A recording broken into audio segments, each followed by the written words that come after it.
All right, good morning. I think this may be the first car rant of 2018 because it's only like January 3rd.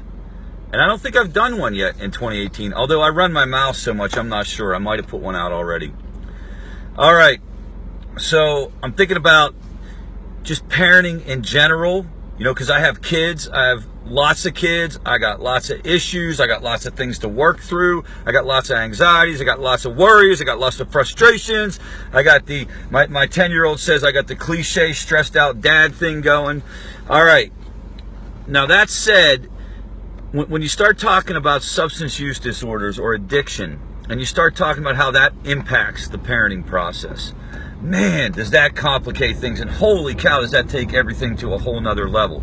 And so when you get the diagnosis, or whenever you figure out what you're dealing with your loved one, when you figure out it's addiction and you really see this for what it's worth, or if you've been dealing with it for a while, you'll know what I'm talking about. You're going to go through these naturally occurring feelings and thoughts and all this anxiety and fear that's very hard to avoid. And, it's things like, are they going to make it out alive? Are they going to wind up in jail? Are they going to wind up divorced? Are they going to wind up destitute? How do we get them help? What treatment center should we go to? How do we pay for that help? All this other kind of stuff that's really, really, natural and logical, and things that you should probably worry about. It's going to be hard to keep that out of your mind. And it's going to be very, very difficult. Think about it, as a stress bucket. That's going to fill your stress bucket in and of itself. Okay? So you got a lot on your plate when you're dealing with this.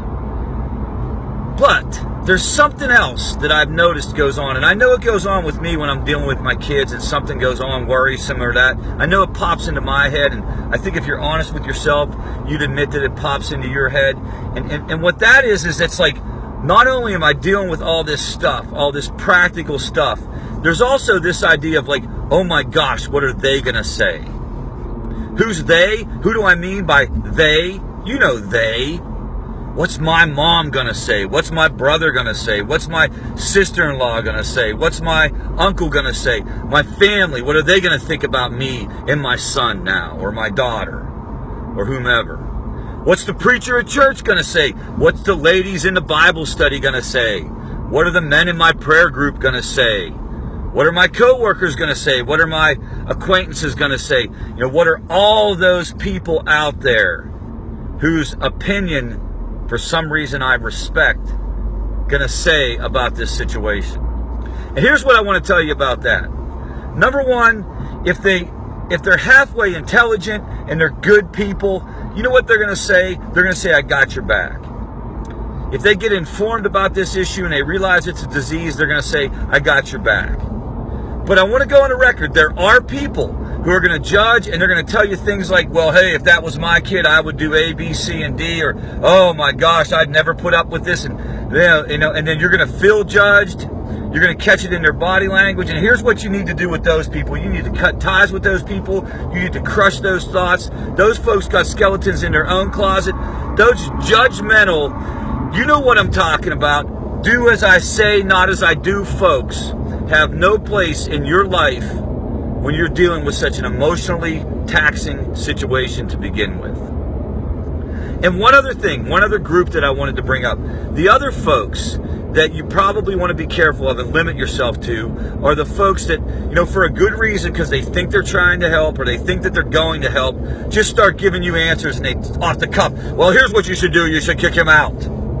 Or here's what you should do. You should let go and let God. Okay, I never thought of that. I never thought that I should let go and let God. I never thought that I should kick him out. I don't need to hear you tell me the obvious things over and over again. Now, the tragedy with that is sometimes it'll be a professional telling you that. It'll be like a therapist or somebody,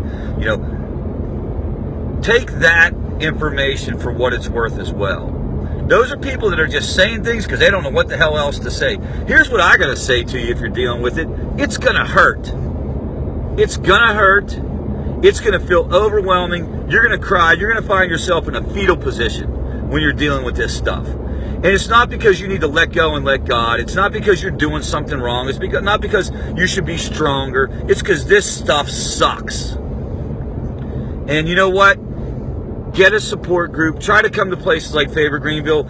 Stay in touch with people like me who are going to meet you where you're at and walk you through this process. And you know what? It'll get easier as time goes by. It will. There are good people out there who are willing to help. There are good people out there who are non-judgmental. There are people like me who know how messy parenting is. But you don't need the expert advice. You don't need the good old-fashioned speech. You need compassion, and you need to go ahead and cry. And I'm talking about like a snot-flying, quiver lip cry. You know what I mean? Like, ugly cry. Let it fly. That's your New Year's resolution. Ugly cry. All right. Later.